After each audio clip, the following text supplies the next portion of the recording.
नमस्कार। आपका बात 25सी में स्वागत है। तो आज बात 25 से हम ये चर्चा कर लेते हैं कुछ स्थापित तथ्यों के साथ में। प्रयास तो यही करते हैं कि कुछ स्थापित तथ्य हों, हवाबाजी बिल्कुल ना करें। तो ये जो नए योगी जी कौन आने वाले हैं, जिनके बारे में ये बात की जा रही है, हाँ तो साहब ये सिंघम साहब हैं, जिन्हें सिंघम कहा जाता है। और सिंघम पे नाम में तो इतने पॉपुलर थे, तो इनके बारे में तो फिल्म भी बनी है। तो हम बात कर रहे हैं कप्पू स्वामी अन्नामलाई की। और कप्पू स्वामी अन्नामलाई अब तक थे तमिलनाडु बीजेपी के प्रेसिडेंट, वहाँ के अध्यक्ष। और अध्यक्ष बनने से पहले उन्होंने बड़ा अच्छा और लंबा सफर तय किया है। तो वो तय करते करते वो यहाँ तक पहुँच गए।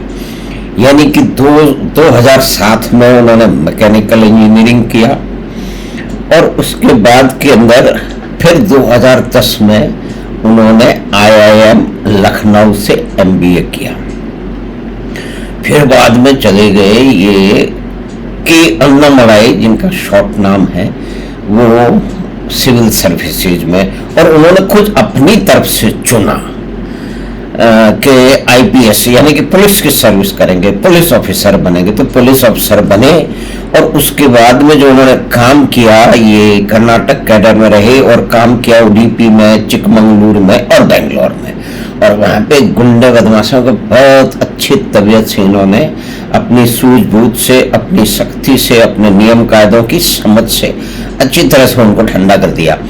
और इतना ठंडा किया कि वो इतने पॉपुलर हो गए कि जब उनका तबादला किया जाता था तो जहाँ के वो SP वगैरह हुआ करते थे, पुलिस ऑफिसर हुआ करते थे, वहाँ के लोग विरोध करने के लिए सड़क पर चले आते थे।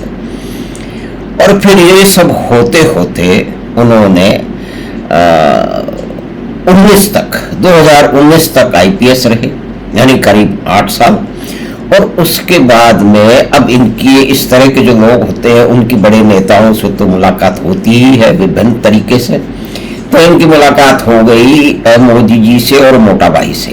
और मोदी जी और मोटा भाई इनसे इतने प्रभावित हुए कि उन्होंने बीजेपी में ले आए और वहाँ का प्रेसिडेंट बना दिया। तो पहले तक जो बीजेपी का वोट शेयर वहाँ 3% होता था, उन्होंने कुछ ही समय में उसे 11%, 12% के करीब ले आए। तो ये बहुत बड़ा अचीवमेंट, बहुत बड़ी उपलब्धि है।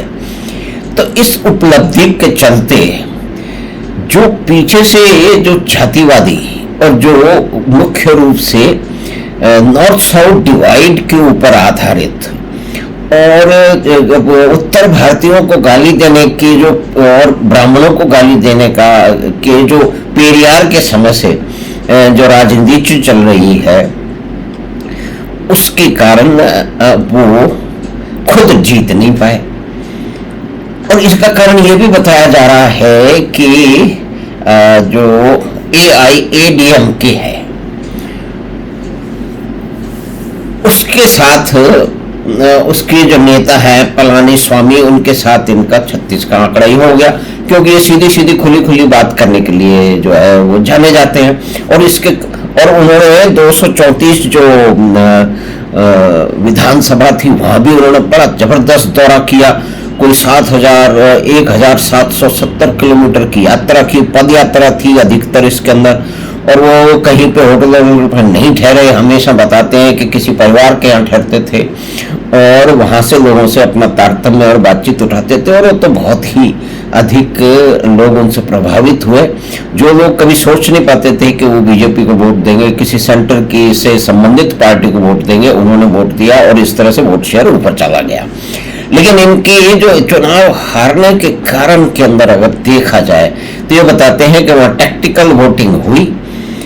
इनका जो सिद्धांत था कि भाई हम अगर अलायंस करेंगे AIADMK से तो हमारे वोट तो हम AIADMK को दिलवा देंगे, लेकिन AIADMK वाले अपना वोट हमें ट्रांसफर नहीं करेंगे। और कुल मिला के बात ये कि जब इनको चुनाव में, पिछले लोकसभा चुनाव में खड़े हुए तो इनके पास बहुत कम समय था, इसके कारण ये 1 लाख वोट से हार गई। और उसमें बताया जा रहा है कि डीएमके और एआईएडीएमके के बीच में ये टैक्टिकल अंडरस्टैंडिंग थी कि अन्नामलाई को हराया जाए, क्योंकि पलानी स्वामी भी इन्हीं की कम्युनिटी से आते हैं। ये करीब 120 किलोमीटर जो है वो कोयम्बटूर से, वहाँ पे एक किसान परिवार से आते हैं और इन्होंने 40 साल की उम्र तक आते हुए बहुत सारे कीर्तिमान स्थापित कर लिए हैं। तो अब एक टैक्टिकल शायद वहाँ पे बात हो रही है, एक रणनीति के तहत कुछ परिवर्तन हो रहे हैं और उन परिवर्तनों के लिए मान गए हैं श्री अन्नामलाई। उनको दिल्ली में बुलाया गया, दिल्ली में बताया गया और उन्होंने कहा मुझे जो भी जिम्मेदारी देगा नेतृत्व, तो मैं उसको निभाने के लिए तैयार हूँ। तो जहाँ एक तरफ कहा जा रहा है कि उनको तो डिमोट कर दिया गया, लेकिन ऐसा नहीं है। इनको पिछले दिनों लंका भी भेजा गया था और इनको ऑक्सफोर्ड भी भेजा गया है। तो ये जाकर के बहुत ही मुखर और बहुत ही आर्टिकुलेट व्यक्ति हैं, बहुत ही सोच समझ के बात करते हैं और ठोक के बात करते हैं। तो ये मीडिया इनके सामने, जो लेफ्टिस्ट मीडिया है, उसको टैकल करने के लिए बिल्कुल उपयुक्त है। और इस प्रकार से अगर वो सेंटर में आ जाते हैं, केंद्र में आ जाते हैं, केंद्र की राजनीति में आ जाते हैं, तो बहुत सारे लोग कह रहे हैं कि वो जो है वो अध्यक्ष बन जाएंगे। तो शायद अध्यक्ष बनने के लिए तो उनकी उम्र कम है और उनके टैलेंट का पूरी तरह से इस्तेमाल तो होगा नहीं, क्योंकि मिलने जुलने में बहुत ज़्यादा टाइम चला जाएगा, पूरे देश में मिलेंगे। तो दूसरे जो लोग इनको ट्रैक करते रहते हैं और बीजेपी को भी ट्रैक करते हैं, और दूसरी बात है कि साउथ की भी पॉलिटिक्स को ट्रैक करते हैं। तो कुछ ऐसा हो रहा है कि इनको मंत्री बनाया जाएगा राज्यसभा के जरिए, और जब ये मंत्री बनेंगे और तो उसके बाद में कोई भी जो है वो बीजेपी का अध्यक्ष बने तमिलनाडु में, ये जो वहाँ जलवा दिखाएंगे, ये जिस तरह से बातचीत करेंगे, ये जिस तरह से लेफ्टिस्ट मीडिया को कन्फ्रंट करेंगे, उनके ऊट पटांग और घिसे पिटे जो सवाल हैं उनका उत्तर देंगे। तो उसमें एक मुख्य सवाल है जिसके कारण तमिलनाडु की पॉलिटिक्स चलती रहती है, और खाजदीप जो सरफुराई है, ये इसी को नाम से पुकारना चाहिए। ये एक सबसे बड़ा एक ऐसा पत्रकार है जो कि लगातार नॉर्थ साउथ की बात कर रहा है। नॉर्थ साउथ का जो एक फिक्शनल डिवाइड है, जो कि पेरियार की उसने भी खड़ा किया है और वहाँ की जो राजनीति में हमेशा मुख्य पक्ष रहा है, उसको ये राजनीति खाजदीप सरफुराई और उस जैसे और बहुत सारे तथाकथित पत्रकार जो कि एजेंट हैं, वो अलग पार्टियों के पत्रकार तो नहीं है वास्तव में देखा जाए, तो वो भी उसको प्रमोट कर रहे हैं। तो यानी कि वो भारत में विभाजनकारी शक्तियों को, ये विभाजनकारी विचारों को ये हवा देते हैं। तो मुख्य बात ये होगी कि अगर एक बहुत ही पॉपुलर सेंटर लीडर और मंत्री के रूप में अन्नामलाई उभरते हैं, जो कि उभरना ही है, क्योंकि वो मीडिया से बहुत अच्छी तरह से बात करते हैं, अच्छी तरह से जो उनके घिसे पिटे सवाल होते हैं उनको ठोक के जवाब देते हैं कि उन रटे रटाए प्रश्न करने वाले तथाकथित पत्रकारों के पास में प्रश्न करने का भी कोई मौका नहीं होता है। यानी कि वो फिर पलट के प्रश्न नहीं करते, वो इतना वाजिब और इतना पुख्ता जवाब देते हैं, फैक्ट्स एंड फिगर के साथ में, पूरे हिस्टोरिकल बैकग्राउंड के साथ में। तो एक नैरेटिव जो है, जो एंटी नॉर्थ नैरेटिव साउथ में है, उसको ये पाट देंगे। और जितनी भी इस तरह की बकवासें चलती हैं कि देश का विभाजन कर दो, कश्मीर को अलग करने की भी ये लोग बात करते रहे हैं, फिर नॉर्थ ईस्ट में भी कुछ इसी तरह की बात है, और ये साउथ में तो पिछले 5-7 साल से तो ज्यादा हो रहा है। तो अब जो है मोदी जी और मोटा भाई की वक्र दृष्टि, जो स्टालिन नाम का जंतु है, जो कि वहाँ पे कई तरह के अजीब प्रकार की बातें कर रहे हैं, और वो कहते हैं कि मॉस्क की जो है ना वो कुछ मनाएंगे। ये स्टालिन बाबू जो हैं, इनके पिताजी जो थे, उन्होंने इसका नाम इसीलिए रखा है।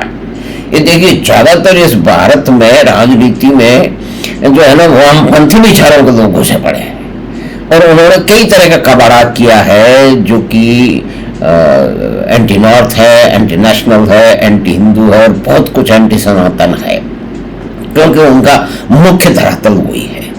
तो अन्नामलाई जब आएंगे तब ये जो नैरेटिव है बिल्कुल अपने सर पे खड़ा हो जाएगा। और इसीलिए ये देख लिया गया है कि वो जितना भी कर सकते थे तमिलनाडु की राजनीति में उन्होंने कर दिया है। अब किसी दूसरे को उसकी कमान देते हैं, वो अपना काम करेगा। और शायद जैसा लगता है कि बीजेपी एक अलायंस में बहुत ही सोच समझ से ट्राई करेगी और इनको सिंघम स्वामी यानी कि कप्पू स्वामी अन्नामलाई को दिल्ली केंद्र में ले जाया जाएगा और वहां से जो वो कुछ करेंगे सोच समझ के, क्योंकि मोदी जी और मोटा भाई का उन्हें वरद हस्त प्राप्त है। तो एक बहुत ही बड़ा परिवर्तन देश के, कम से कम साउथ की राजनीति ही नहीं देश की राजनीति में आने जा रहा है। अब तो मंत्री जो इनको अच्छी तरह से ट्रैक करते हैं और बीजेपी को भी ट्रैक करते हैं, सोचते समझते हैं, उनके हिसाब से जो इनको ऑक्सफोर्ड भेजा गया वो भी सोच समझ के भेजा गया है कि भाई ये ऐसे हैं, बहुत ही आर्टिकुलेट हैं, तो वहाँ के लोगों से मिलेंगे, पत्रकारों से मिलेंगे और दूसरे लोगों से मिलेंगे जो विभिन्न देशों से आए हैं, तो उनकी जान पहचान बढ़ेगी। और इस जान पहचान, क्योंकि अभी सिर्फ 40 साल के हैं, तो उनके सामने एक लंबा समय है। और इसी 10 साल में उन्होंने बहुत सारे कीर्तिमान स्थापित किए हैं। 10 या 13 साल में कि उन्होंने इंजीनियरिंग की तैयारी कर दी, IIM से वो भी कर लिया, फिर उसके बाद पुलिस ऑफिसर भी रह लिए और फिर उन्होंने बहुत ही कम समय में जो है वो तमिलनाडु की राजनीति में बहुत ही विशेष परिवर्तन किया। उनके प्रभाव से, उनकी मेहनत से, उनकी समझ से जो है वो बीजेपी का वोट शेयर 11-12% चौगुना के करीब 3 से 4 गुना बढ़ गया है।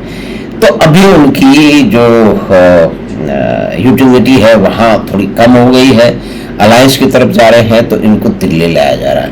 और ये निश्चय ही कुछ इस तरह के धमक करेंगे कि इसकी धमक पूरे देश में ही नहीं विदेशों में भी जाएगी और साउथ में भी जाएगी। और नॉर्थ साउथ का जो डिवाइड का जो बकवास नैरेटिव है उसको ध्वस्त करने के लिए ये जो है कप्पू स्वामी अन्नामलाई ये अब दिल्ली आ रहे हैं। और ये निश्चय ही ऐसे बहुत सारे लोग कह रहे हैं कि ये दक्षिण के योगी साबित होंगे, और क्योंकि कई तरह के जो कथानक है, वामपंथी और जातिवादी कथानक हैं, जो एंटी नॉर्थ और एंटी सनातन कथानक है, उसको अपनी वाक्पटुता से, अपनी चतुराई से, अपने तथ्यों पे आधारित बात करने से और उसे ठोक बजा से कहने से ये निश्चय ही ये परिवर्तन ला देंगे। तो हमें आशा है कि छोटी सी बातचीत जो कि कप्पू स्वामी अन्नामलाई के बारे में, जिन्हें लोग सिंघम के नाम से भी जानते हैं, उनके बारे में हुई, तो ये आपको पसंद आई होगी। तो आप बात 25 को सब्सक्राइब करें और लिंक अपने मित्रों और परिवार के साथ साझा करें।